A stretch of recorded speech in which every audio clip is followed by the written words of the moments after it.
I've planted thousands of perennials over my 25 years in the green industry, and I can be honest with you about one thing. Some of them underperform. They fade after one season, or they never come back at all. I've identified a core group of perennials that absolutely refuse to die. Now, they're not going to be the most trendiest plants at the garden center, but they are absolutely the toughest plants you can put in a landscape. And today, I'm giving you my list of perennials that will survive no matter how bad your soil is, how hot the summers get, or how brutal the winters are. Hi, my name is Dr. Tom Warren, and you're watching The Plant Doctor. Let's get started. Number one on my list is a plant that if I only had one perennial to choose for all of my clients, it would probably be it. This is daylily, or Hemerocallis. Now I know what you're thinking. Dr. Warren, that's too common. Dr. Warren, that's what my grandmother grew.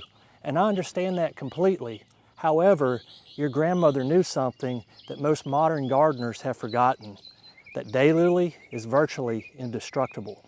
I have dug up daylilies that have been sitting in clay soil without irrigation through a Zone 6 winter, and they look like they had been sold out of the nursery the next day. Their root system is remarkable, dense, fibrous, almost impossible to kill. Here's what I really love about daylilies. Their performance to effort ratio is extraordinary. They bloom reliably from late spring through midsummer, and reblooming varieties like Stella de Oro will carry right through the fall. They naturalize over time, spread slowly to fill gaps, and they're deer resistant. They tolerate poor soils. They handle drought once established. A small caveat about watering. You may have to water daylilies the first season after planting, but once the roots are established, you'll only have to water in situations of extreme drought. They are hardy in zones 3 through 9. And a pro tip for you, skip the impulse to buy daylilies at home improvement centers where they have often been sitting too long in poor conditions. Buy from a reputable nursery. Root quality matters. Number two on the list is a plant that experienced landscapers here on the channel are going to recognize immediately. This is Black-Eyed Susan, and I want to be specific here. I'm recommending the cultivar Goldstrom. Some Black-Eyed Susans are biennial. Goldstroms are a true perennial. I've seen this plant growing in highway medians and abandoned lots in the worst conditions you can imagine, and it blooms every single year. That yellow-orange flower with the dark center is one of the most dependable landscape performers in the eastern half of the United States. Here's where it gets interesting. Black-Eyed Susan is a native to North America. It's evolved here. That means it's adapted to our rainfall patterns, our soil chemistry, and our pest pressure. You're not fighting the plant's natural tendencies, you're working with them. Here's what I really love about Goldstrom.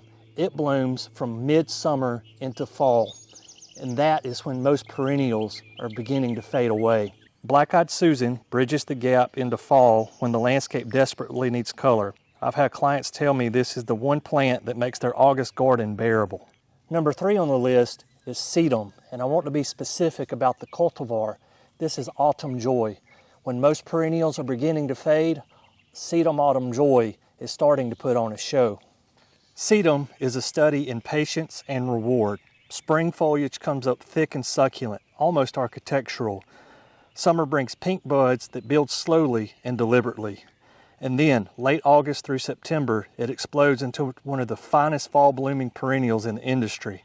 Here's where things get interesting. Sedum Autumn Joy is consistently one of the top 5 pollinator attracting plants I've used in residential landscapes.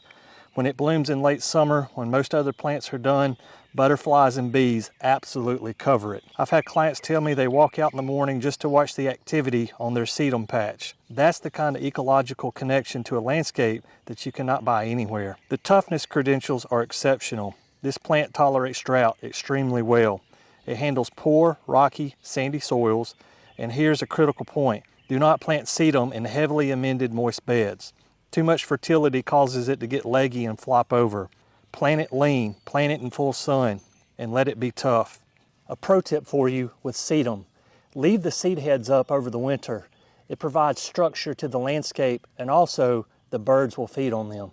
If you're finding this information helpful, go ahead and hit the like button below. It helps other viewers find this information that might need it. Also, if you haven't subscribed yet, please consider doing so.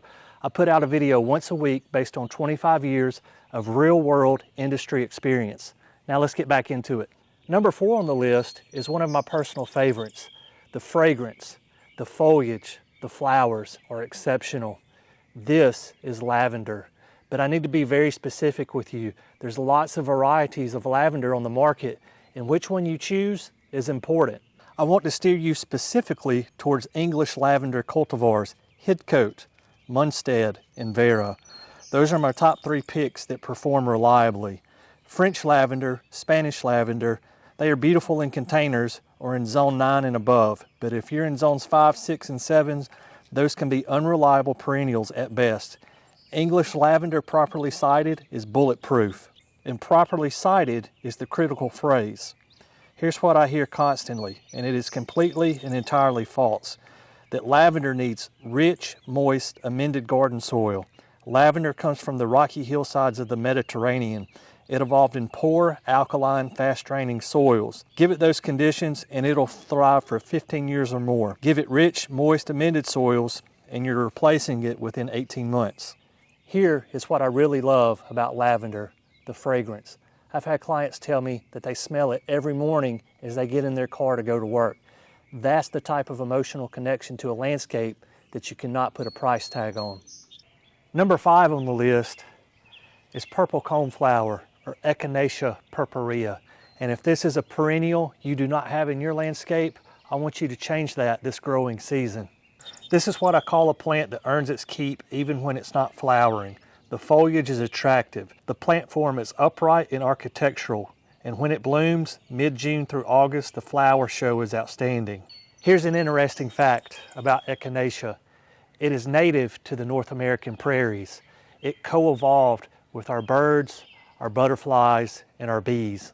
These seed heads in the fall are some critical food sources for golden finches. I have personally watched goldfinches hang upside down on Echinacea seed heads for over an hour.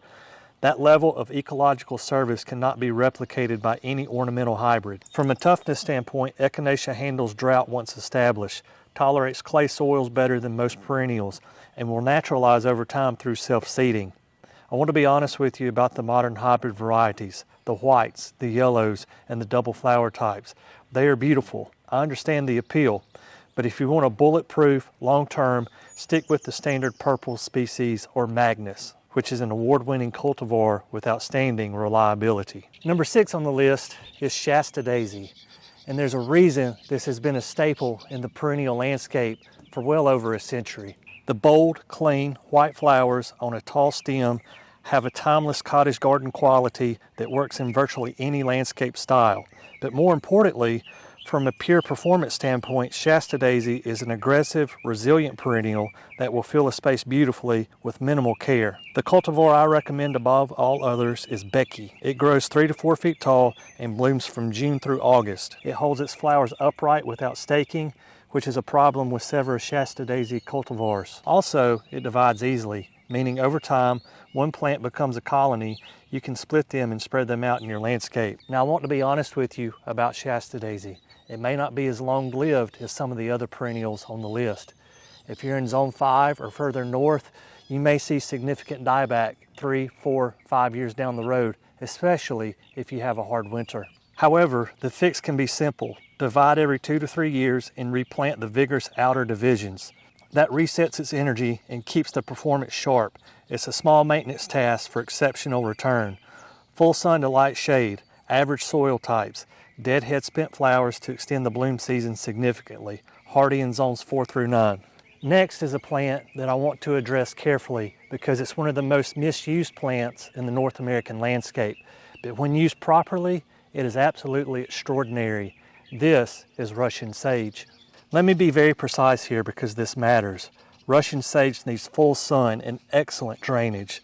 It is a native to the rocky slopes of Central Asia.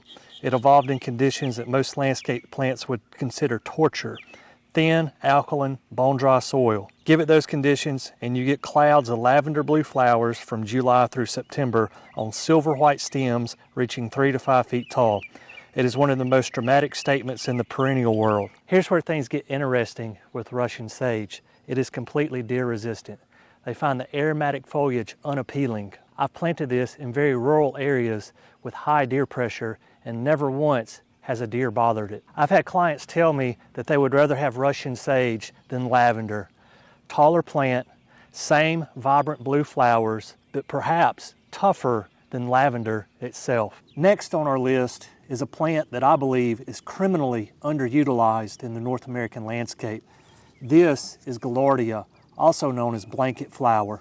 Let me start with the bloom season, because this is where Gaillardia genuinely separates itself from almost everything else on the list. Blanket flower begins blooming in June, and if you site it correctly, it will be producing flowers when your first frost arrives.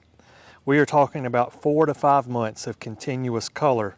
That is extraordinary return on a $6 perennial. Just like with Echinacea, Gaillardia is native to the prairies of North America. That means it's adapted to the drought and heat of summer that we often experience. The cultivar I recommend most for reliability and compactness is Goblin. It's about 12 to 15 inches tall, upright, and well branched. If you want a slightly larger plant with exceptional vigor, Arizona Sun is an All-American selection winner with outstanding field performance. Both have that classic Gaillardia look, deep red petals tipped with brilliant yellow with a dramatic center. Here's what I love most about Gaillardia. It blooms its hardest when it's under moderate stress. Full sun and drought conditions, Gaillardia thrives in the landscape. One thing you need to be aware of about Gaillardia is that it can be a short-lived perennial. 3 to 4 years is typical in heavy moist soils. The fix is simple. First, excellent drainage is non-negotiable. Second, Gaillardia is a prolific self-seeder. In the right conditions, it can naturalize and even replenish itself, so the colony persists even when individual plants age out. I've had client installations where the original plants were long gone, but the Gaillardia population was denser than it ever was from self-seeding. Full sun tolerant, drought resistant, also deer resistant. Gaillardia is the perfect plant for those hot, dry spots in your yard. The last plant on our list may surprise you because it's not your traditional flowering perennial. But in my 25 years of landscaping, I've never met a perennial that can handle more harsh conditions, including full shade like you see here, than Liriope, also known as lily turf. This is my go-to solution for areas where other perennials simply won't cooperate. Dry shade under mature tree canopies, Liriope. Slopes with erosion pressure, Liriope. Dense root competition, Liriope. This plant handles conditions that would kill most other perennials within one season. Here's what I really love about Liriope. In midsummer, it will throw up a purple flower spike. Later in the fall and winter, it'll have a blue berry. It provides season after season interest, even in the deepest of shade. One thing you need to know about Liriope, in the coldest of zones, zones 3 and 4, Liriope can die back significantly in the winter and may not reliably come back as a perennial. But for zones 5 through 10, Liriope is virtually bulletproof. I've seen plantings that are 20 years old and still performing strong. That is the kind of track record I look for in a perennial landscape plant. Cut it back in late February to early March before the new growth emerges. Shear it down to about 4 inches tall, and it will come back completely clean every spring. Full shade to full sun. Drought tolerant, can handle moist conditions as well. Liriope can literally handle it all. There you have it, my list of the toughest perennials that I'll put in any landscape. Some are full sun, while others are full shade, yet some of them can be both of those at the same time. Some are native, while some are not. If you found this video helpful, hit the like button below and consider subscribing. Guys, as always, thank you for watching The Plant Doctor, and until next time, happy gardening. And we're getting rained on.